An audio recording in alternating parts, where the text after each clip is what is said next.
on how we're actually creating an evolution at Providence Health and Services. So I first want to introduce Yevgeny Shekman. He is my right-hand man in transforming this organization. And so his expertise really is in agile transformation for enterprises. He's done it at Siemens, at Nike, and then now here at Providence. And Joel is one of our rising stars at Providence. He's been here for about a year. He's really good at visualizations and then helping our engineering teams with their retrospectives, so he shines there. All right, now you guys know us as a team. Let's see what matters most to them. All right, I'm going to hand it over to Yevgeny so he can talk about rigid frameworks. Thank you, Rachel.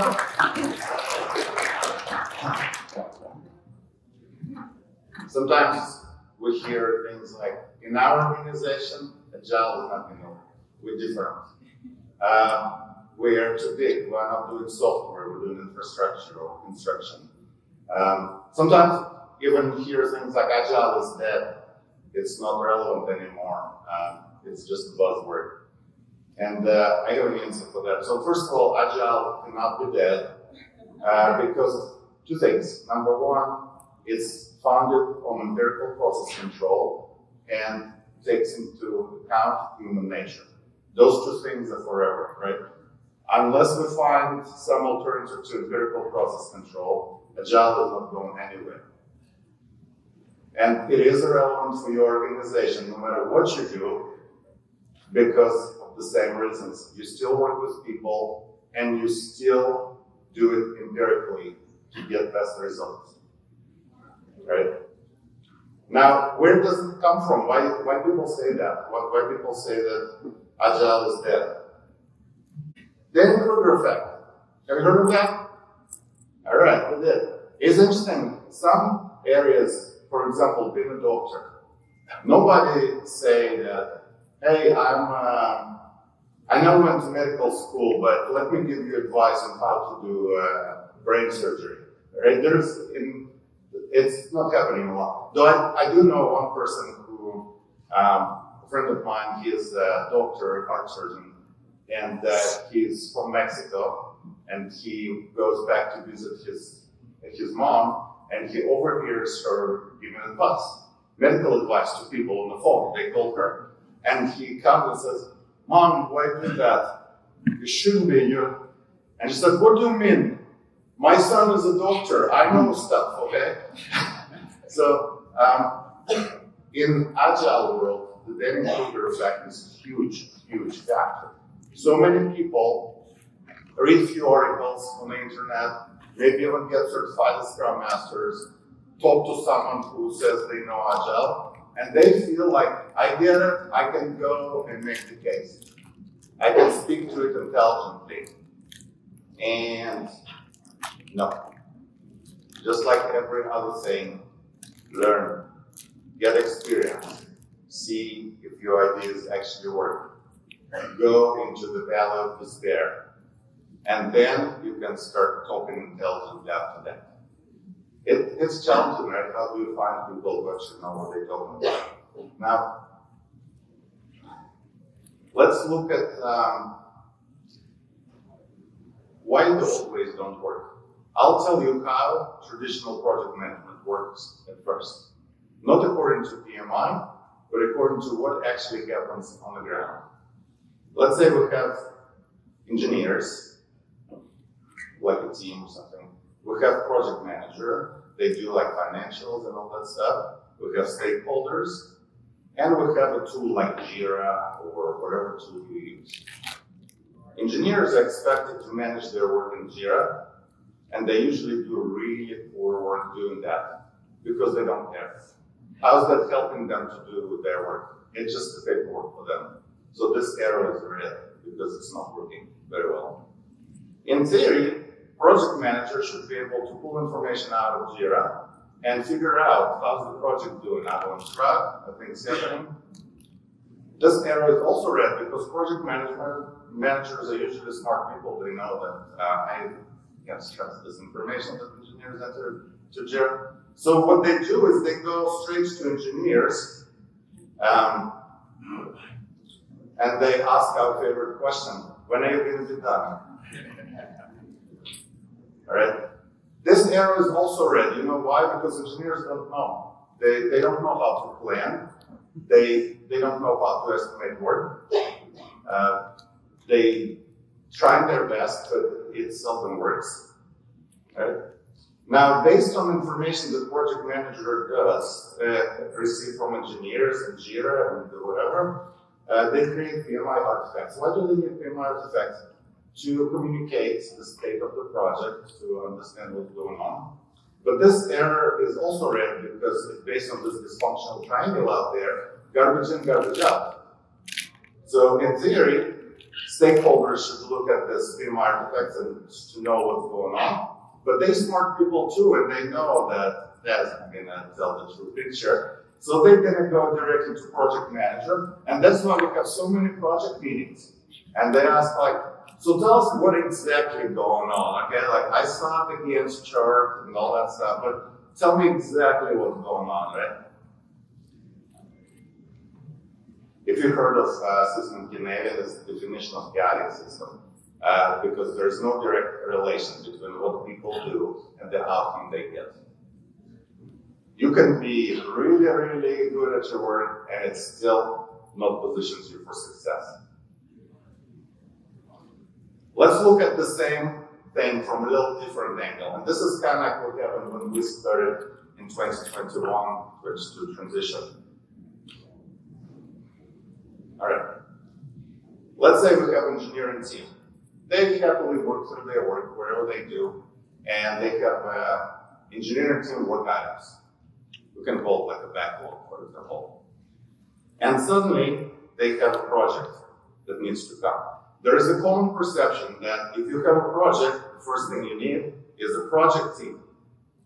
There are two ways you can go about creating a project team.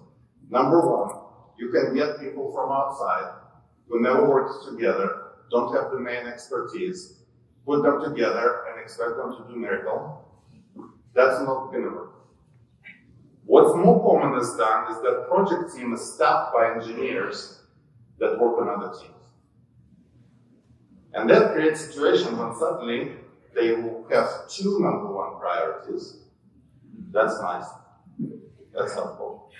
But that's just the beginning of the story, because in our organization it's very common when engineers work on two projects at the same time, because they both number one priority. All right? And to make things more interesting, most projects they steal over multiple teams. And then we staff project team with engineers from two teams. The only way to manage this system, or whatever you call that, is very aggressive project manager who, regardless of what the best thing for the company to do, they're going to fight tooth and nails for these engineers to focus on their project and just bulldoze and muscle through whatever needs to be done. That's not always in the best interest of the company, and it's never the most financially smart thing to do. What's the alternative? So here's when Agile comes in, and I'm going to show you a couple of things that how Agile can make a huge difference. So let's see another picture. Same thing. So we have an engineering team, and they work on their engineering team work items, whatever they do, day-to-day work.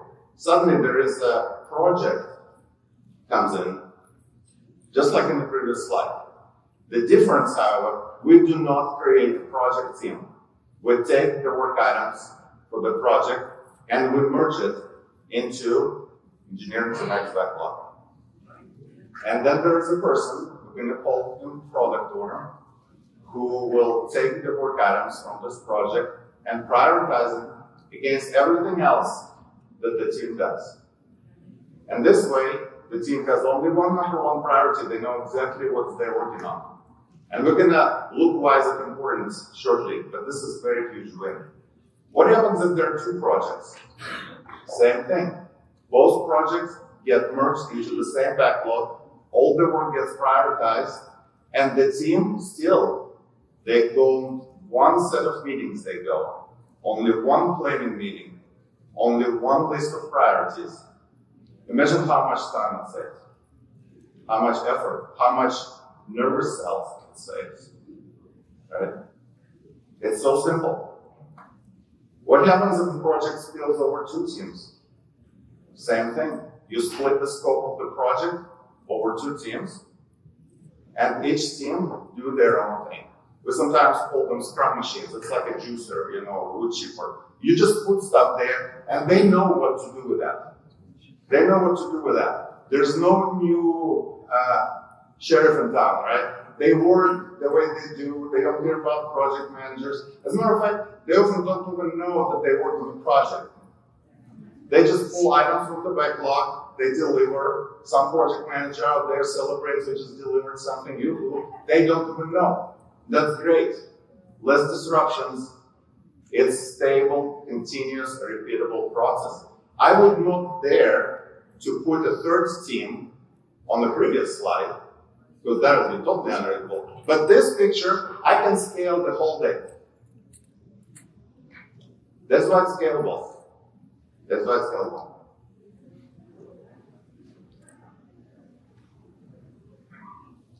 So let's look at why prioritization is important.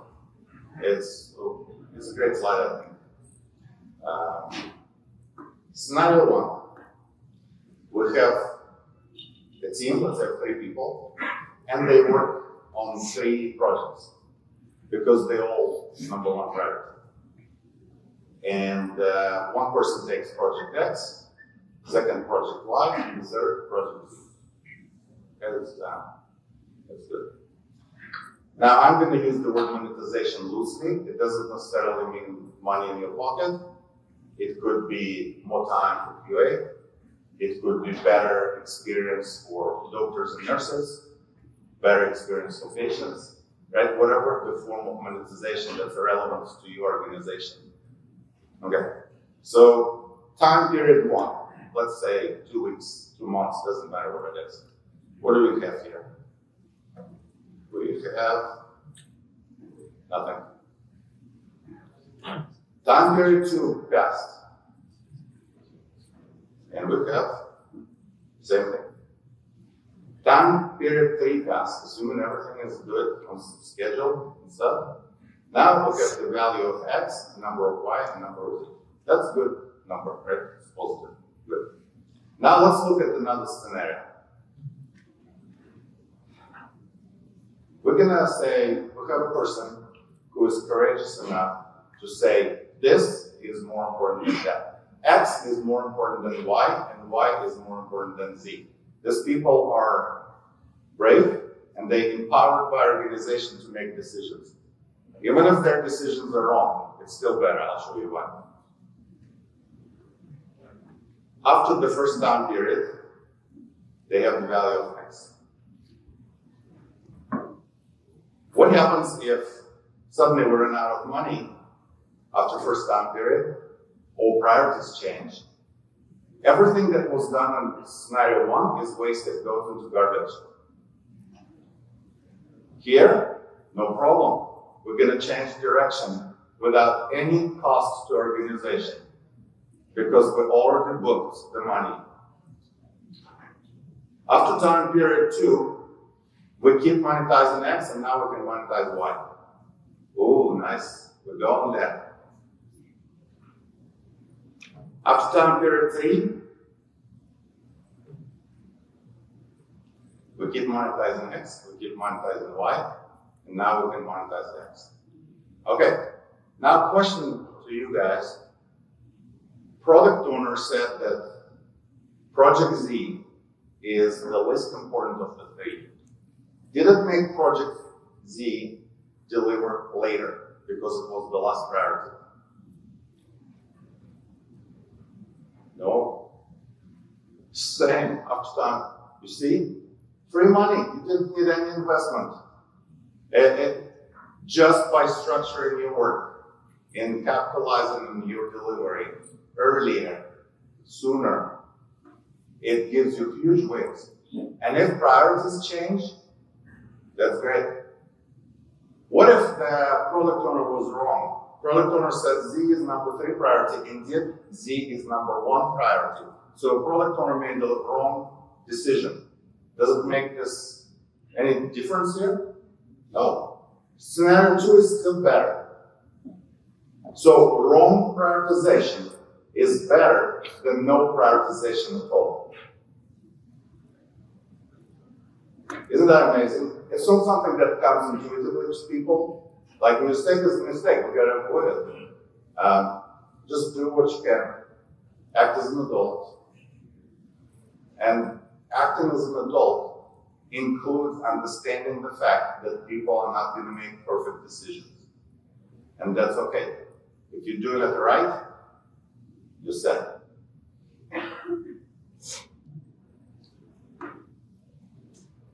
So not only we get more value by prioritizing things, we decrease the risks to projects. Why do we decrease the risks to projects? Because if priorities change, something else comes up, we need to pull people to something else, no problem. There is one of the Agile values is responding to change or following a plan. People think that that means that if something changes, we're going to drop what we're doing and just go and follow the change, which is partially true. But more importantly, it's putting yourself in a position when change in direction will actually not cause you to lose money, right? Putting you in a position when you can do the change without paying an arm and a leg for that. That requires certain structure. Most importantly, it requires certain culture. People need to be okay with making mistakes. It comes from leadership. People should not think about how their amount of work that they report they've done will impact their performance evaluation and other things. Right? So there's a lot to make this happen. But as the saying goes, the best time to plant a tree is 20 years ago. The second best time to do it is now. Okay. And another very interesting and often overlooked benefit is that in scenario 1, only person A knows anything about project X. And if something goes wrong with project X, there is a bug needs to be fixed, something needs to be reworked, who knows what. Only person A, who happens to be on vacation, knows how to do that. Right? Breaking knowledge silos is a very important aspect of Agile because it makes us more agile. We don't have to wait for someone to come from vacation to get things done. It also enables people to work together. The power of Agile comes through the team. Working as a team, helping each other out, not having a situation like, hey, I'm stuck, and I've been working on it for 3 days, and the guy who sits next to me, virtually or not, knows the solution, I just didn't know to ask him the question. Right? So working as a team, working together, daily stand-ups, if you're running Scrum, is a good idea. How many of you think that, by the way, daily stand-up is a status meeting?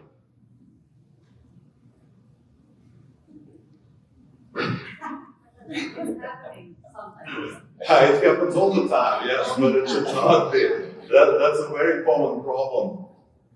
That's what the daily stand-up is for. It's not for, as a matter of fact, if you have project managers attending daily stand-up, I would recommend kicking them out, uninviting them. Seriously. It's not their meeting. It's for engineers to get together, to geek out, and to help each other to solve problems, right? So, yeah, yes. Some reason clicking mouse is difficult for me. All right, and now I'm going to give the stage to my friend Joel, who will tell us why frameworks fail and what it does scale.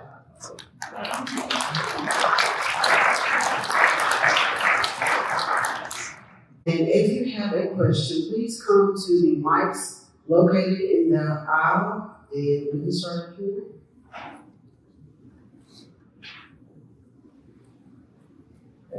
questions out there? Who's going to be brave today? All right, here we go. So can you talk about the stakeholders who are part of the project that has been separated amongst several teams? Do you guys use a project manager to manage the work items across several teams to approach the stakeholders?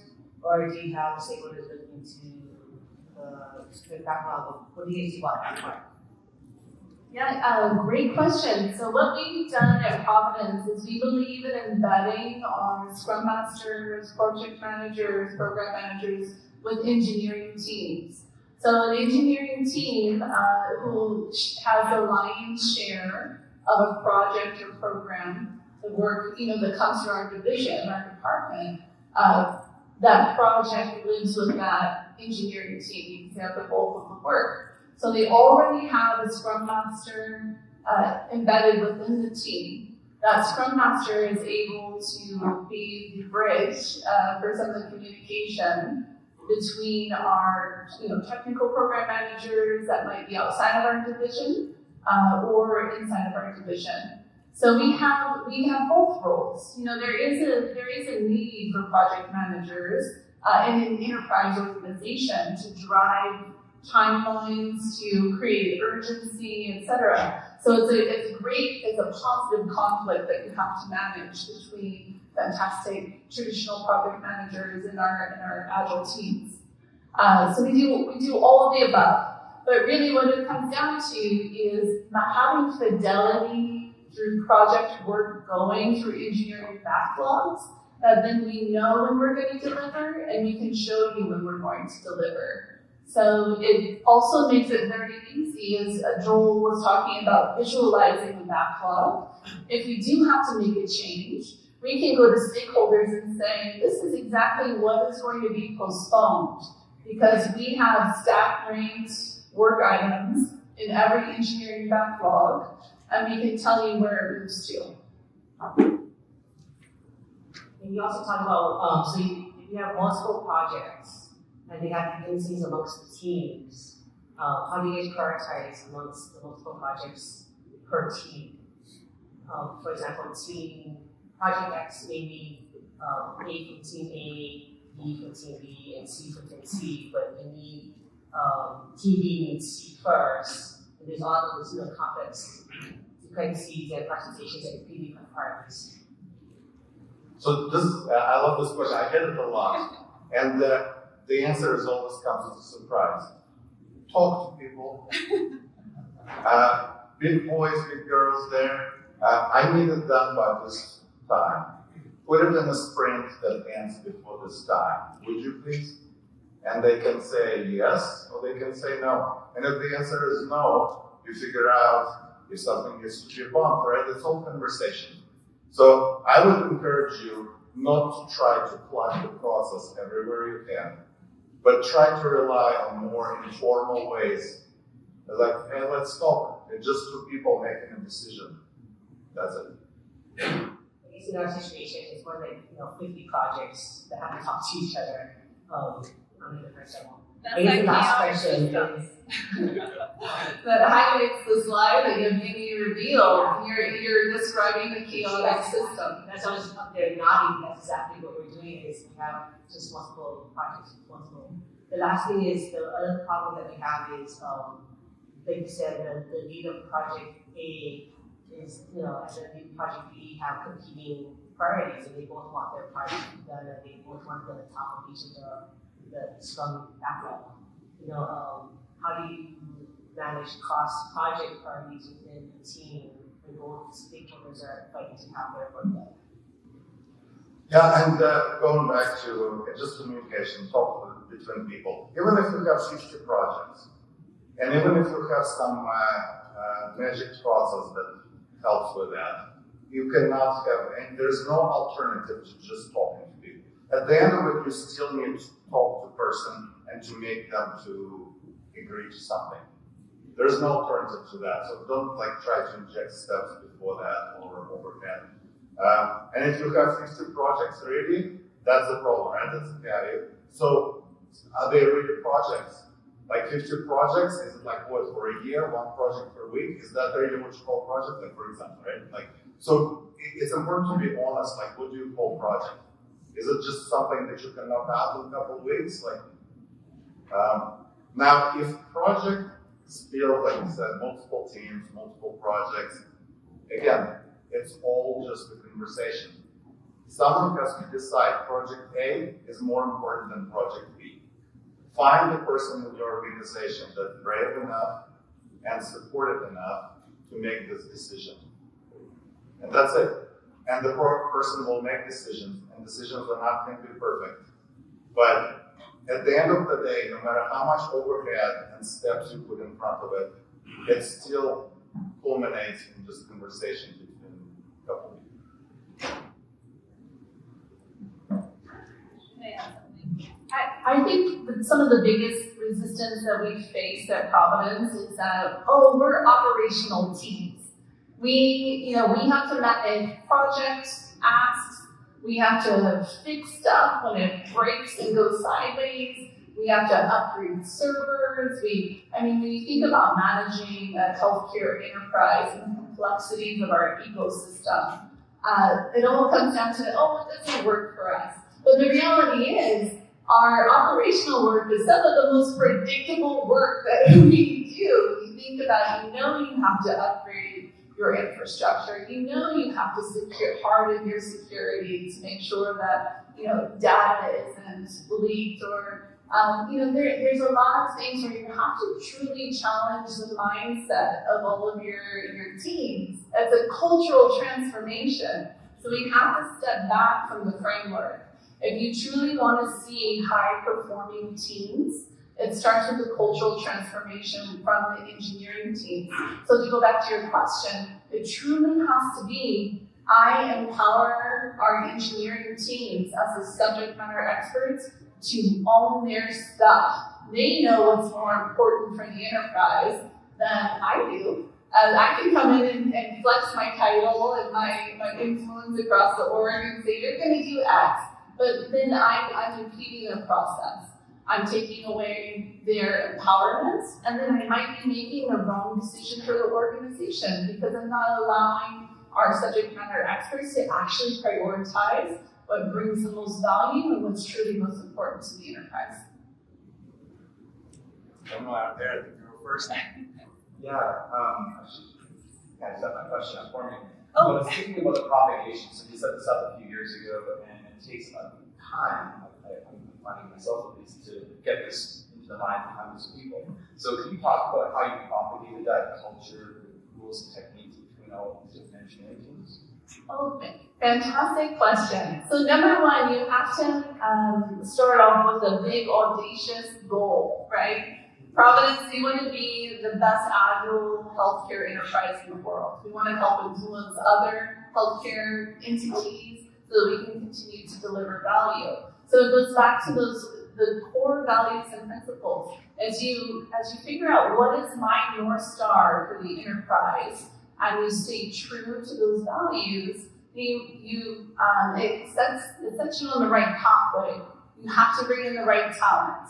You can't have folks who have never been involved in huge transformations trying to lead these efforts. It just doesn't work. It works for a short term, like a single team here, a single team there. But we scaled 22 Scrum teams within our first division, and now we're on a mission to recreate some of the magic that we've created across the enterprise.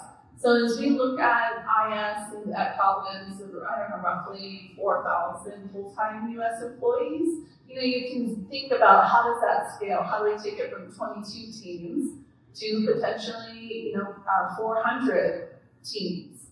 And you definitely need the right talent to come in and help you. So that's a big one. Vinny and Joel have been instrumental in our success. So that was a hard lesson learned for me, where I was trying to be very resourceful of our current team members. How do I try to set folks up for success? And it took a while to figure out that not everybody is going to flourish in that environment. sorry. Yeah. Go ahead. That's great. And culture is, of course, number one. There are some things that will drive culture. And one of the very powerful drivers is metrics that you use in your organization. For example, amount of work people book against whatever the project or whatever, how's that connected to their performance review? So number one, you need to convince people. So number one, you need to disconnect those two things, right? Number two, you need to convince people that you disconnected those two things.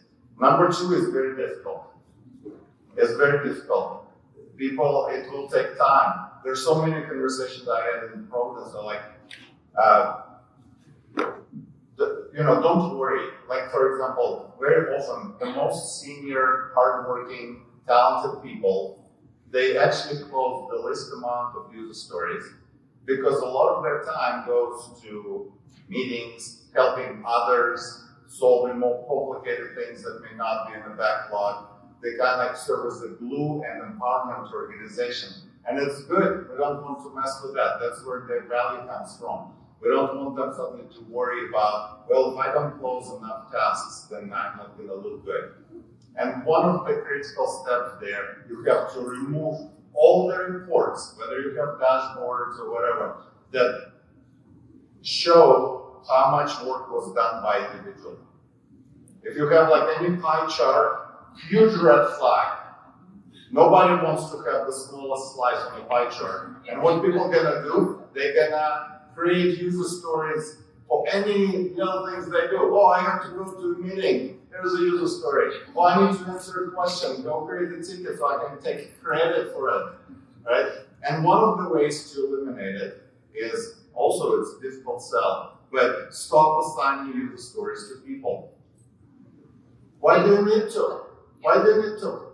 If, like on the Kanban board, if user story is an active state, it means that we're working on it. That's all you need to know. Nobody's going to pick up this user story to work on because it's an active state. Anyway, there are, of course, more, but we have to approach it smart. And I think people need to understand that they're judged based on the value they bring to organization, not based on how many user stories they close or whatever other artificial metrics are there.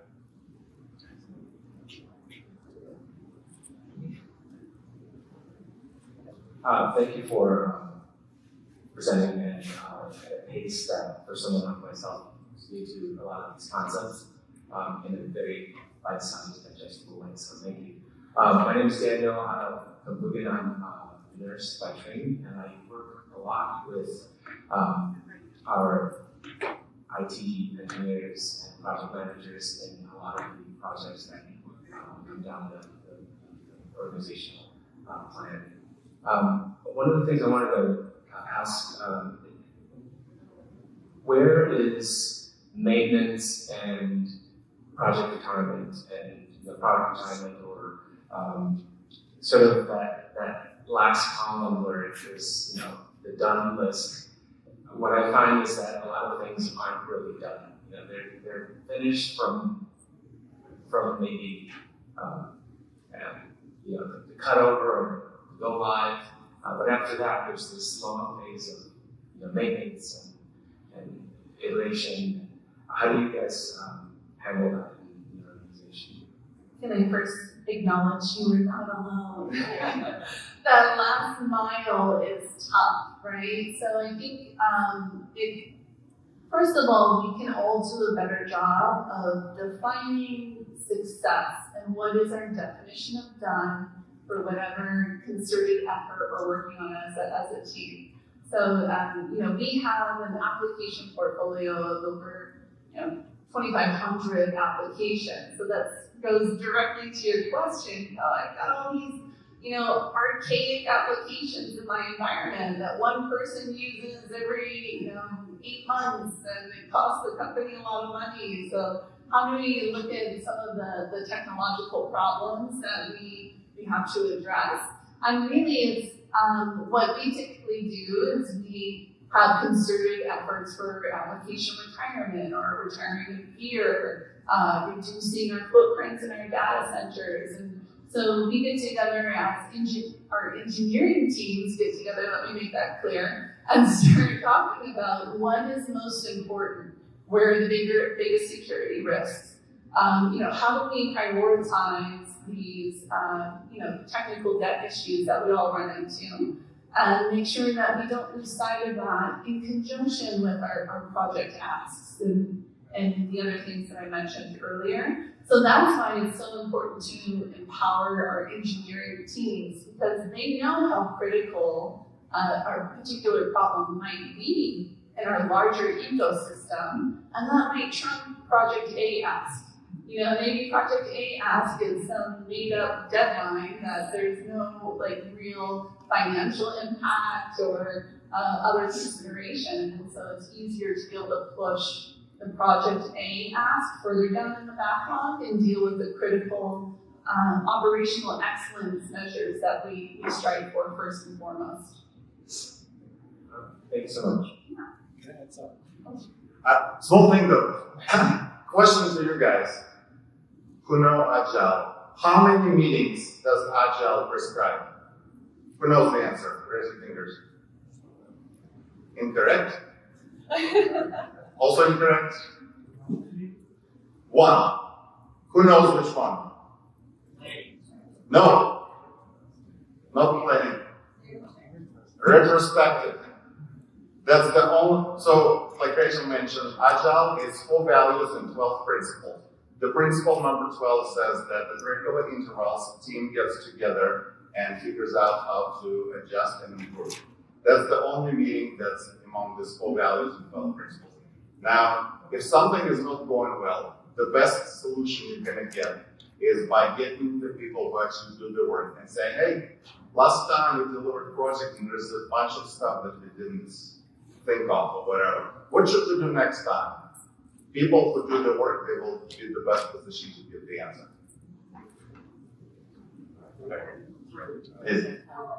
We're here for you. Yeah, please.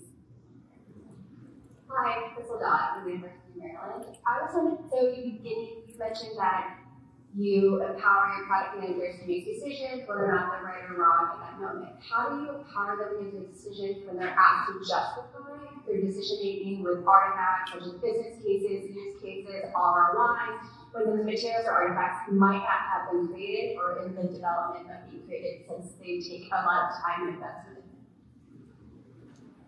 I, from my experience, never seen all those artifacts to be very useful or rare. So a lot of this is like, hey, this is our process. You have to create this file of documents. Nobody's going to read it, and we all know that, but go and do that. It's a cultural change, Rachel. And a lot of my work, which actually very easy with Rachel, but it's not always been easy. You have to coach up, and you have to influence people and to say, hey, this is a lot of effort. Can we skip it? Do you really read it?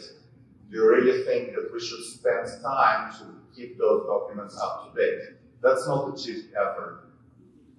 Sometimes people think it's like, oh, you create a document. No, creating a document is just tip of the iceberg. The most cost comes from maintaining it.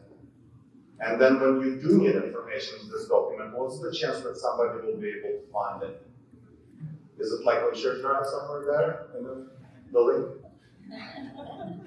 I'll add, from an executive perspective, it's a fine balance, right? We have our senior executives that have certain expectations on how they like to be communicated with about asks and projects and programs. And so sometimes, it's all about compromise. It goes back to people and interactions over tools and processes. So sometimes it might take us a little bit longer to slow roll the streamlining of everything that we provide to executives, but you have to start challenging the status quo now. Right? I think Evgeny mentioned his saying that the best time to plant trees was 20 years ago, the next best time is right now. So I think that's really where you have to start. Always think critically. How one example of Providence, I think that Joel and Evgeny will go up here. I think there's one engineering or suite of engineering teams that took a year to define and write a RACI chart for their service offering. And that was like their big accomplishment. And then, you have to, have that conversation with them, like, okay, guys and gals, when things go sideways with your service offering, do you pull up your receipt chart? Who are you consulting? Who are you informing? Like, what? No, everybody jumps on a bridge, a call, and we all get on there and we fix whatever is broken immediately. So that's a big thing that we push back on in Providence specifically. Are all of these, very technical documents that take so much time and effort and energy to create. So when they start slow. If you don't have a fantastic relationship with your executives who are requesting this information, you gotta get to know them better. Really dig in and understand what is the MVP, if you will, on what I can present to you to make you comfortable, to make you feel secure in our decision making, etc. And you're gonna be on a journey. Hi, my name is Stefan, I'm also from University of Maryland. So we are currently using Kanban, and it's been great, but I've always been hesitating to take the next step of Scrum because it always sounds like in order to make that step, you need to have task estimates, time estimates, and in order to plan your sprints like that, you need to know how long it's going to take that way you don't overload it. And that's always the hardest part to me of figuring out how long it's going to take because it's just really hard. So is that the piece for you guys? What approach do you take to doing this so fast? Joel, yeah, one more thing. So again, starting small, right? So if you're already using the Kanban, you already have the principles down.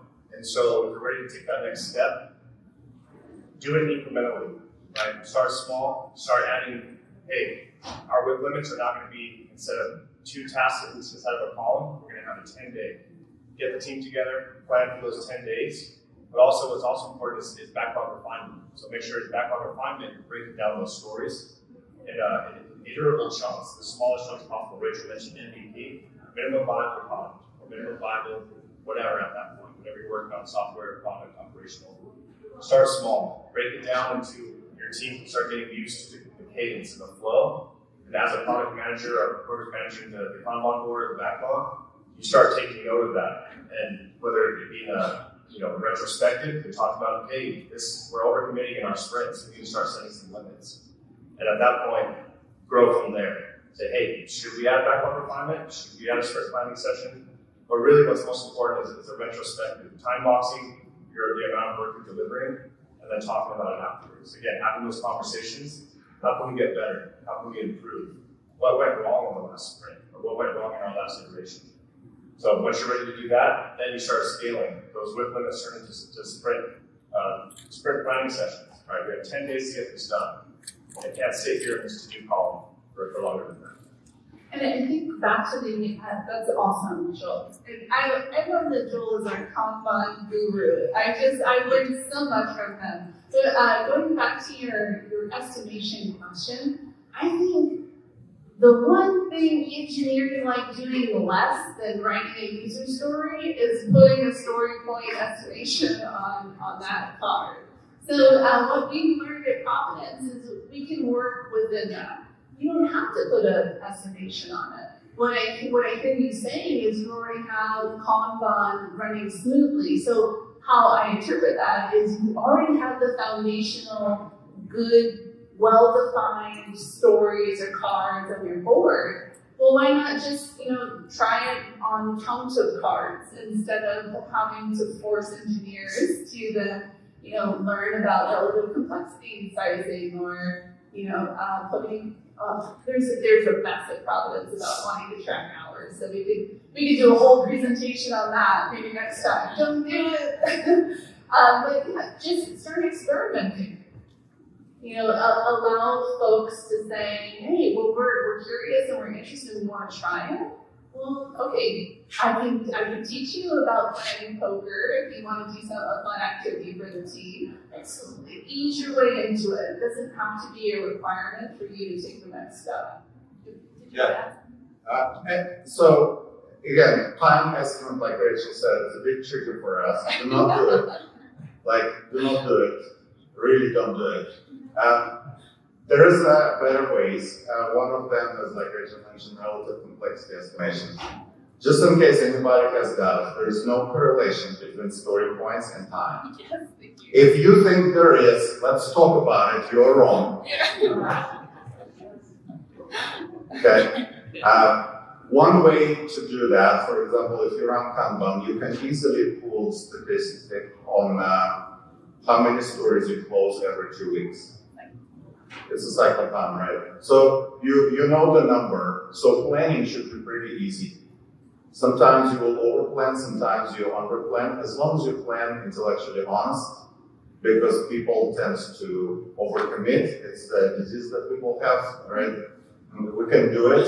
There's no empirical evidence that you can't, because in the past you didn't, right? So if your velocity, let's say 20 user stories per sprint, do not plan on 25. It's simple, but people struggle with that a lot.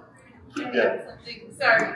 That is such a good point, Evgeny. And we worked really hard at Providence. There is some positive psychology behind being intellectually honest with the number of stories that a team completes in the sprint cycle. You know, if they overcommit and they do 25 over 20 and they don't finish everything, you feel like garbage, like trash at the end of your sprint cycle. So when you have your stack range backlog, you know what's most valuable for the company, the positive psychology is pull something forward. And that's how you naturally increase a team's velocity, which is another loaded word. Like we could do another presentation on velocity for everyone. But so start small, undercommit.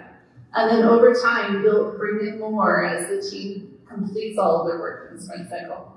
And one more thing. And one more thing. But just because I get it very often, people say, well, if we plan by the number of user stories, some user stories are very big and some very small. So how does this plan make a difference? So Google, it's called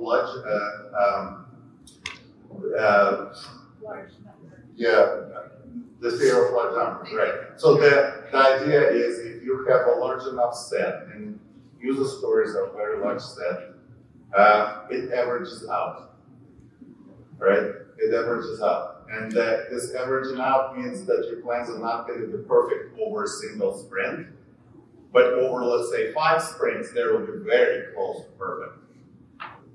That's it, I promise. So we are 12 minutes over. Yeah. We've got to go ahead and close things down. So let's give our speakers a round of applause. This is really a great event.